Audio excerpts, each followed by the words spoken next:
अस्सलाम वालेकुम मोअज़्ज़िज़ ख़वातीन हज़रात, सिंधी फिल्म संसार साण अवां जी ख़िदमत में हाज़िर। माना त महिरबानो चयो वेंदो आहे त हीउ रोशनियुनि जो जहान आहे ऐं जॾहिं असां कैमरा जे मार्फत अवां जे साम्हूं हाज़िर थियूं था त दरअसल हीउ उहो सफ़रु आहे, उहो साथ आहे जेको हिकु टीम खां सवाइ मुकमिल न आहे। जेकॾहिं असां कैमरा जे साम्हूं आहियूं त कैमरा जे पोयां बि केतिरा ई वजूद आहिनि जेके हिन कोशिशुनि में मसरूफ़ हूंदा आहिनि त वधि खां वधि सूंहं असां ऐं अवां जे पलाए पवे। ऐं तंहिंखां सवाइ असांजे हिन प्रोग्राम में जेका सूंहं वधाईंदा आहिनि से असांजा मुअज़्ज़िज़ महिमान हूंदा आहिनि जिन जो इज़हार ख़्यालु असां ऐं अवां जे लाइ बिन अहम हूंदो आहे।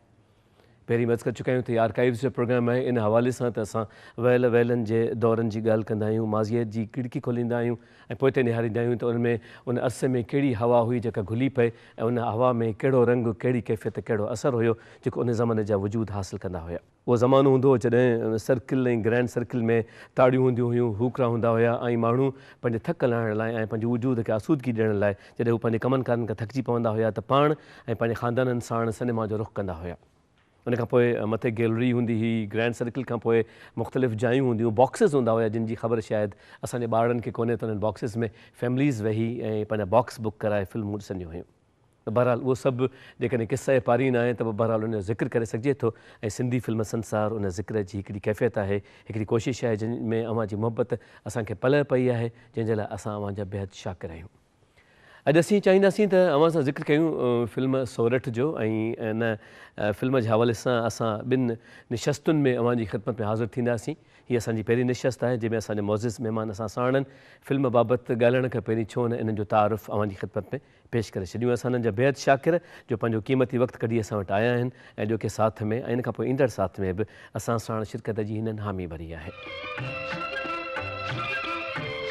असां सां मौजूदु आहिनि हिननि साथुनि में साईं नादिर बलोच साहिबु, साईं भलीकार, बिस्मिल्लाह मिज़ाज बख़ैर।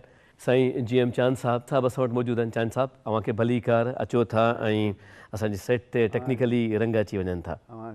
ऐं उनखां पोइ असां सां असांजा मुअज़्ज़िज़ महिमान साईं मौजूदु आहिनि हयात अली शाह बुख़ारी साहिबु, साईं भलीकार अव्हांखे बि ईंदा आहियो ऐं फिल्मुनि जे हवाले सां जेको ज़िक्र थिए थो उहो यकीनन हिकिड़ो बाब आहे जेको लिखिजे पियो थो। इन खां पोइ असां वटि जेकॾहिं सिंधी फिल्म जो जर्नलिज़म हुजे या जेको मीडिया जो आइकॉन आहे उन में हिकिड़ी शख़्सियत जेका बेमिसल बेनज़ीर ऐं ॾींहंनि खां वठी हुन पंहिंजे पाण खे सदियुनि में बदिलायो आहे, साईं फ़िदा हुसैन शाह साहिबु। भलीकार अव्हांखे असांजे स्टूडियोज़ में महिरबानी। माना त महिरबानो हीअ फिल्म जेका कास्ट्यूम फिल्म जे हवाले सां लिखी वञे थी, छाकाणि त जेके किसे कहाणियुनि जूं फिल्मूं हूंदियूं आहिनि उन में ख़ासि तौर ते दौर जी ॻाल्हि कई वेंदी आहे ऐं सोरठ हिकिड़ो लाज़वाल दास्तान आहे सरकार जे पारां बयानु कयल ऐं मुहबतुनि जे हिन दास्तान जी कैफ़ियत असां ई अवां ते पहुती त बसि पंहिंजा रंग रचाए वई। रागणी बि उन हवाले सां आहे ऐं तंहिंखां सवाइ ईअं बि हूंदो आहे त जॾहिं असीं हिन दास्तान जो ज़िक्र कंदा आहियूं त मुहबतुनि जो ज़िक्र थींदो आहे, क़ुर्बानी जो ज़िक्र थींदो आहे ऐं उहे कोशिशूं असांजे साम्हूं ईंदियूं आहिनि जेको हिकिड़ो वजूद ख़ाली सुरनि जे सींगार लाइ करे सघे थो। असां चाहींदासीं इब्तिदा कयूं हिकिड़े ख़ूबसूरत गीत सां। हिन फिल्म जो गीत आहे रूना लाल जे आवाज़ में, ढोला हो। अचो सभु गॾिजी ॾिसूं था, उनजो मज़ो वठूं था।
इश्क सा मसला है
हिन हसीन गीत जी ख़ुशबूअ खे महसूसु कयोसीं छाकाणि त चयो वेंदो आहे त सुर कॾहिं कॾहिं पंहिंजी ख़ुशबू पंहिंजो साण खणी ईंदा आहिनि।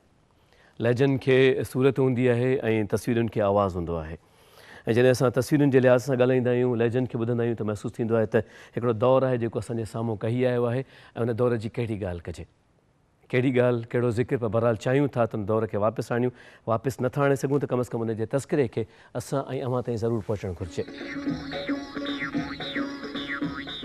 फिल्म सोरठ जे हवाले सां हिकिड़ी अहमतरीन ॻाल्हि इहा बि आहे त छाकाणि त अर्ज़ु कयोसीं त लतीफ़ सरकार जे सुरनि मां हिकु सुर आहे ऐं तंहिंखां सवाइ ईअं बि आहे त जेके सूरमीअ मां हिकु सूरमी आहे ऐं इहा तमामु अहम ॻाल्हि आहे त उन ते जेका शाइरी कई वञे, जेका कंपोज़िशन कई वञे ऐं जेको रंग ॾेखारियो वञे, उन में कहाणीअ जो असली रंग मजरूह न थियणु घुरिजे। इब्तिदा में चाहींदासीं त फिल्म जो स्क्रोल अव्हांजी ख़िदमत में पेश कयूं। फिल्म आहे सोरठ ऐं हुनजो स्क्रोल आहे। पेशकार इदारो बैम्बिनो फिल्म्स, जारी कंदड़ इदारो बेला इंटरनेशनल लिमिटेड। रिलीज़ थियण जी तारीख़ आहे 8 जून 1973। पेशकार आहे हाकिम अली ज़रदारी। फिल्म साज़ सईद मुज़फ़र हुसैन रिज़वी। हिदायतकार AQP ज़ादो। असिस्टेंट हिदायतकार उमरदीन ज़फ़र। कहाणी लोक कहाणी आहे। लेखक शेख हसन। मकालमा निगार आगा सलीम। अक्कासी सोहेल हाशमी। असिस्टेंट आहिनि ग़ुलाम सरवर ऐं Shahid. Sound recordist Sahibzada Ayaz. Re recording Mashkoor Qadri. नग़मनि जी रिकॉर्डिंग आहे मशकूर कादरी, AZ बेग, हाशिम कुरैशी। तदवीन Shahid H Rizvi, Haider Salim. Makeup Mohammad Hanif. Assistant Mustafa ऐं Nusrat. Dresses Hussain Bakhsh, assistant Suleman. Dance director Aziz Samrat. Art director Nazir ऐं M Ibrahim. Still photography Sohail Hashmi. Processing M Aqil Khan. Assistant processing SM Taqi, Nawab Ali, Yusuf TM ऐं अब्दुलसत्तार। कैमरामैन बाबू। आवाज़ Rizwan Mumtaz Naseem. Title Khalid. Publicity S Khan. Setting Babban Khan. Painting M Zaman. Light Mumtaz Ahmed. असिस्टेंटन सिद्दीक़ ऐं Iqbal. Production controller A Hakim. Assistant Wakil Haider Zaidi. शायर सचल सरमस्त, सैयद मंज़ूर नकवी, पीरल कंबर, ग़ुलाम अहमद चन्ना। मौसीकार ग़ुलाम नबी अब्दुल लतीफ़ ऐं उन जा असिस्टेंटन ग़ुलाब ऐं सगीर। गुलूकार मसूद राना, रोना लैला ऐं मोहम्मद यूसुफ़। अदाकारनि अंजुमन, वसीम, महबूब आलम, AR बलोच, अफ़शां, किरन, अहमद अली, ताज नियाज़ी, सायरा, सलीम शर्मीलो, फ़रही, नफ़ीसा, बच्चल शिराज़ी, नाज़िया, प्रिंस अनवर, गुड्डू, आफंदी, अब्दुल्लाह, अहमद, बानो ऐं Gulzar. Studio eastern film studios Karachi. जी शाह साहब। साईं सोरठ उन दौर जी फिल्म आहे जेको उरूज जो दौर हो सिंधी फिल्मुनि जो। ऐं ज़ाहिर त शाह साईं जे सुरनि मां आहे हुनजी, ऐं इन नाले इन मौज़ू ते इंडिया में फिल्म ठही राय ॾियाच, उहा मूं ॾिठी जी, हैदराबाद जे शॉप सिनेमा में रिलीज़ थी। ठीकु। पर यार क्वालिटी वाइज़ वरी हीअ फिल्म उनखां वधीक सुठी हुई, छो जो वरी जदीद टेक्नोलॉजी अची थी वञे, जदीद पाण सोच में बि तब्दीलियूं अची थी वञनि। हाणे हिन में पहिरियों पोर्शन जेको कयो आहे शेख हसन साहबु कयो आहे, हिदायतकार शेख हसन साहबु हो। अच्छा उन खां पोइ को क्लेश थियो, का ॻाल्हि थी त वरी उहा फिल्म A.Q. पेदार साहब खे मिली। A.Q. पेदार साहब जे मिज़ाज में, शेख हसन जे मिज़ाज ऐं टेकिंग में, सोच में वॾो फ़र्क़ु हो। उहो फिल्म जेके ॾिसंदो, जेके शेख हसन साहब जा पिक्चराइज़ थियल सीक्वेंस आहिनि उहे धारणा रहंदा, ऐं पीरज़ादे साहब वारा जेके सीक्वेंस आहिनि उहे धारणा रहंदा। अच्छा पीरज़ादे साहब छा कयो जो जॾहिं फिल्म हैंड ओवर कई त उन शेख हसन साहब वारी जेका सॼी शूटिंग हुई सा प्रिंट कराए ॾिठी, रश प्रिंट ॾिठा, पोइ हुन में कुझु पोर्शन हुन कटे छॾिया, रीशूट कया। हुन में मूंखे उनखे मज़ो न आयो, उहे थिया। फिल्म जी हीरोइन जीअं त सोरठ आहे, उन सोरठ जे नाले ते ॿ हिकिड़ियूं बादशाहूं जेके विढ़नि थियूं, ऐं सुर ते जेको संगीत ते जेको सुरंद ते सिर थो ॾिए, त ज़ाहिर आहे उहो किरदारु अहिड़ो सुहिणो हुजे हा, उहो हिन में कोन हो।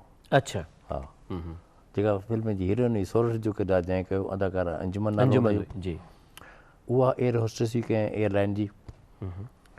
उहो वरी जेको मुज़फ़र हुसैन जेको रिज़वी हो, हाशमी शायदि जी, उन सां रिलेशन्स हुआ की उनजा ख़ानदानी या कहिड़ा उहे, इन जे करे उनखे हीरोइन जो किरदारु ॾिनो हुयो।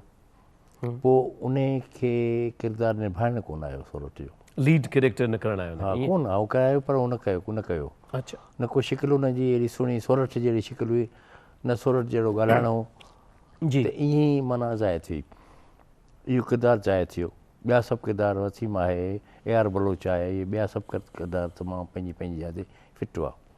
मौसीक़ी तमामु रिच हुई। ठीकु। ग़ुलाम नबी अब्दुल लतीफ़ इहे ॿई भाउर, ॿ नाला तमामु म्यूज़िक जे हवाले सां। ग़ुलाम नबी साहब जेको सो कंपोज़िशन जो माहिर हूंदो हो, धुनूं ठाहिण जो।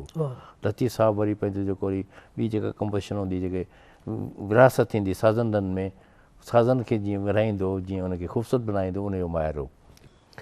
नादिर साईं, जॾहिं टेक्निकली हिन फिल्म खे ॾिसूं था असां सोरठ खे, छाकाणि त तव्हां हिकिड़ो वॾो अरसो हिन सॼी दुनिया सां वाबिस्तु रहिया, बल्कि सॼी उमिरि तव्हांजी हिन में गुज़री आहे, तव्हांखे हीअ फिल्म टेक्निकली कीअं लॻी?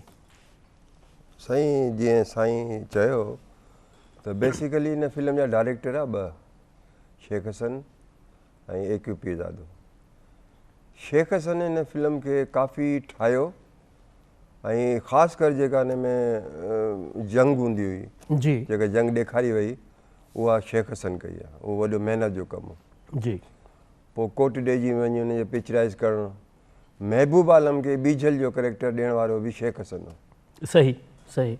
हा, त महबूब आलम इन ई फिल्म में पहिरीं दाख़िल थियो, शेख हसन। पीरियल कंबर जी बि पहिरीं फिल्म हुई। टेक्निकल फिल्म वरी पीरज़ादे साहब जेको हुनखे संभालियो आहे फिल्म खे, पीरज़ादे साहब संभालियो बाक़ाइदा। अच्छा ठीकु आहे। इहा लफ़्ज़ चवां थो त पीरज़ादे साहब संभालियो, न त हीअ फिल्म उहा एतिरी न ठहिया जेतिरी ॾिसण में अचे पई। पीरज़ादे साहब हुनखे संभालियो, ऐं जेके सीन आहे शेख हसन जा कयल, उहो काफ़ी हद ताईं हुन कटिया, ऐं हुन फिल्म खे बाक़ाइदा तरीक़े सां रिलीज़ कयो। हाणे फिल्म उन ज़माने में रिलीज़ थी जंहिं ज़माने में सिंधी फिल्म जो मुक़दर इहो थी वियो त फिल्म हलंदी 2 हफ़्ता या हफ़्तो। अच्छा, इहो मुक़दर बणिजी वियो। यानी उमर मारवी जे वक़्त खां वठी उमर मारवी, परदेसी, शहरू फिरोज़, महबूब मिठा, चांडोकी खां पोइ जी, फिल्म जो मुक़दर इहो थी वियो त हाणे हलंदियूं 2 हफ़्ता हफ़्तो। उहो सिर्फ़ु एतिरो मुक़दर थी वियो। हाणे उहो उनजी वजह छा हूंदी, वजह बि उन जूं सबबु उनजा घणेई आहिनि, जी, पर सिर्फ़ु हिकिड़ी फिल्म हुई जेका बिल्कुलु ई नाक़स फिल्म हुई, घातू घर न आया, जंहिंखे फिल्म बि न चइजे, उहा 4 हफ़्ता हली जी, निशा सिनेमा में, जी। हिन क्रिस जे दौर में हली, बेतरीक़े सां रिलीज़ कयूं, न पब्लिसिटी, न ॿियो न टियों न कयो। हाणे हिन में मारूफ़ आर्टिस्ट सिर्फ़ु वसीम हो, A.R. बलोच, ऐं हुनखे बि महबूब आलम खे बि कोन सुञाणींदा। बलोच साहब ज़िक्र कनि पिया हैदराबाद जी उन्हनि फ़िज़ाउनि जो जंहिंमें हिन फिल्म खे रिलीज़ कयो वियो हो, ऐं असां जेको माज़ीअ में जातियूं पायूं पिया था, त दिलि में हिकिड़ो अहसासु उभरे पियो थो, जेके ॿोल आहिनि हिन फिल्म में हिकिड़े गीत जा, त इलाही ख़ैरु करे दिलि जो हाल छा थींदो, ऐं बहार आई या बुलबुल जो हाल छा थींदो। यूसुफ साहब जो आवाज़ु आहे, रूना लैला जो आवाज़ु आहे, ग़ुलाम नबी अब्दुल लतीफ़ जी कंपोज़िशन आहे, सभु गॾिजी हुनखे ॾिसूं था। इलाही खैर करे दिल जो हाल छा थींदो, इलाही खैर करे दिल जो हाल छा थींदो बाहर आया बुलबुल जो हाल छा थींदो बाहर आया बुलबुल जो हाल छा थींदो इलाही खैर करे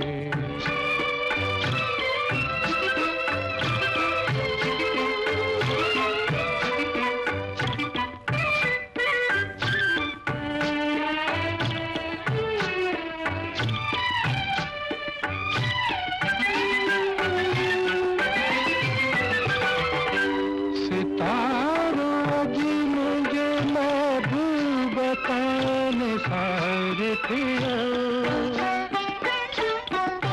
सितारों जी मुझे महबूब बताने सारे थे बाहरो मुंहिंजे सजण तावी बवार थियो बाहरो मुंहिंजे सजण तावी बवार थियो जमाल यार खां वधे ॿियो जमाल छा थींदो बाहर आया बुलबुल जो हाल छा थींदो इलाही खैर करे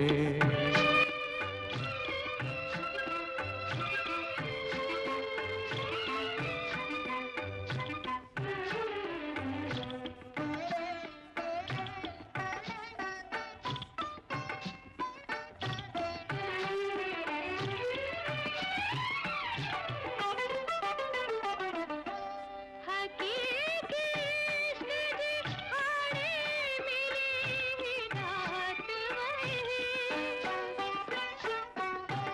हकीकी इश्क जी हाणे मिली रात वही रूह सां रूह मिलियो नूर जी बरसात पे रूह सां रूह मिलियो नूर जी बरसात पे करीब आही त ख्वाबो ख्याल छा थींदो इलाही खैर करे दिल जो हाल छा थींदो बाहर आया बुलबुल जो हाल छा थींदो जमाल यार सां गॾु ॿियो जमाल छा थींदो छा त शाइरी आहे छा त सदाबहार कंपोज़िशन आहे शाह साहब साईं फिदा हुसैन शाह साहब जॾहिं असां इन्हनि सभिनी शयुनि ते गौर कयूं था ऐं एॾा कम्पैक्ट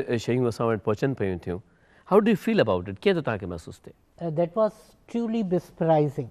उन दौर में ज़ाहिरी ॻाल्हि आहे त रूना लैला ऐं मोहम्मद यूसुफ ॿई लीजेंड्स हुआ आइकॉन्स हुआ ऐं ॾिसो त वॾी जेका ॻाल्हि मुतासिर करे थी सा मौसीक़ी ऐं शाइरीअ जी हम आहंगी ऐं जेका बरजस्तगी आहे जेका वारिफ़तगी आहे गुलकारनि जी ऐं जेका नगमगी आहे ऐं जेका रिचनेस आहे म्यूज़िक ऐं ट्यून्स ऐं शाइरीअ जी जेका जाज़बियत आहे उन जो अहसासु दिलि खे धड़काए थो ऐं हर मेंढ ऐं हर मुर्क ते तव्हीं बेख्तियार तव्हांजो कंधु लुॾे थो तव्हां जूं आङुरियूं लुॾनि थियूं ऐं माण्हू मूव करे थो त मुंहिंजे ख़्याल में इहा जेका क्लासिक लेगेसी हुई म्यूज़िक जी इहा वॾी रिचनेस आहे नादिर बलूच साहब जेका ॻाल्हि कई त अॻियुनि फिल्मुनि में असांखे इहा ॻाल्हि कान मिलंदी हुई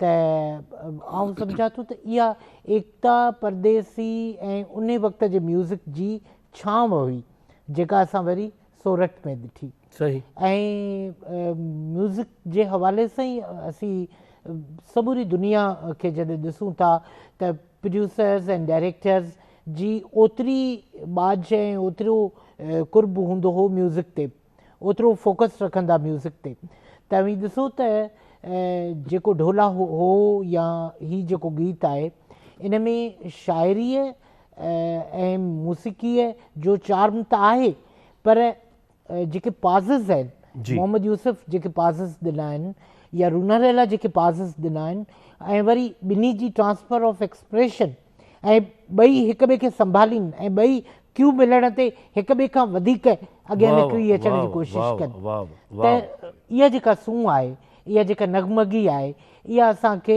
महकाए ऐं बहकाए थी ऐं नगमो अवी ॿुधो ऐं नगमो अव्हां जे दिलि ते खुड़को करे ऐं अहिड़े ज़ौक़ ऐं कनरस माण्हू जेके से एक्टिव थी वञनि त इहा नगमे जी चाशनीअ जी इफ़ादत आहे।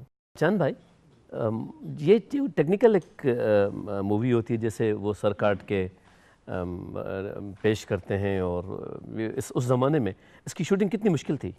ये सबसे पहले तो ये टेक्निकली बहुत साउंड फिल्म थी सिंधी फिल्मों के लिहाज से।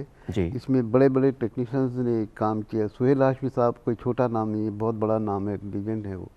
और वो अपने काम में इतनी महारत रखते थे कि आज भी उनको याद करते हैं हम टेक्निकल हवाले से। जी। तो ये सारा ये इसकी जो ट्रिक फोटोग्राफी है ये। अच्छा। इसमें वो कई मरतबा उन्होंने उसको फिल्माया और उसके बाद में फिल्म को रिवर्स करके दूसरे हवाले से और जो है ना मास्किंग करके वो सीन को ऐसे बनाया कि देखने वाले जो है ना वो हैरान रह जाते हैं। ये खालिस टेक्निकल, वो बहुत बड़ा नाम है। और दूसरा है कि म्यूज़िक के हवाले से गुलाम नबी अब्दुल लतीफ़ साहब ने जो मौसीकी दी है वो तो हैं एक बड़े पाए के दोनों भाई, अल्लाह उनकी मग़फ़िरत करे, मग़फ़िरत फरमाए। आमीन। तो जी। ये है कि बहुत क्लासिक कंपोजिशन में कोई झोल नहीं है, इतनी खूबसूरती से उन्होंने। अभी मैंने ड्यूट सॉन्ग सुना, ये देखा वो जो लड़की का एक सॉन्ग है वो इतनी कॉम्पैक्ट हैं, उसकी जो जगह हैं, जो उसके इंस्ट्रूमेंट्स हैं, उस हवाले से उन्होंने। और साउंड रिकॉर्डिंग, डायलॉग रिकॉर्डिंग भी इसकी बहुत अच्छी साहबजादा अयाज़ ने की है और वो बहुत माहिर थे इस काम के अंदर। तो ये हाईली टेक्नीशियन लोग थे और एडिटिंग बहुत अच्छी है इसकी, क्रिस्प है वो। जी। एडिटिंग में जो वो सीन जो आप पूछ रहे हैं उसके सर कटने वाला, वो सारा एडिटर का भी उसमें बड़ा दखल है। एडिटर, कैमरामैन, ये सब मिल के जो है ना उसको। तो शाहिद रिजवी साहब इसके वो थे बहुत अच्छे। और फिर एसबी सलीम साहब जो थे, इनके एक राइट हैंड दोस्त थे अच्छे जी। जो एडिटर। जी। उन्होंने अपना फ़न अपने बेटे को दिया था, हैदर को। तो वो भी उनको असिस्ट कर रहे थे। क्या बात। तो वो जो है ना हाईली टेक्निकल लोग थे इसके अंदर। आप देखें म्यूज़िक की जो बैलेंसिंग है इतनी परफेक्ट है कि कहीं पे आपका कान जो है ना कहीं झोल नहीं खाता, धोखा नहीं खाता कि इसमें क्या किया है इन्होंने। लेकिन ये कि बिल्कुल ही ये हाईली टेक्निकल आज के दौर की फिल्मों से आप इसको कंपेयर कर सकते हैं। वाह। पंहिंजे मोज़िज़ महिमाननि जा बेहद छा करियूं त असां वटि कही आया। इंशाअल्लाह लज़ीम ईंदड़ हफ़्ते बि असांजे मोज़िज़ महिमान सां साण हूंदा ऐं ॿिए हिसे में अवां सां सोरठ बाबति गुफ़्तगू पहुचाईंदासीं। पंहिंजो ख़्यालु रखिजो पिया, इजाज़त ॾींदा। अल्लाह भाई।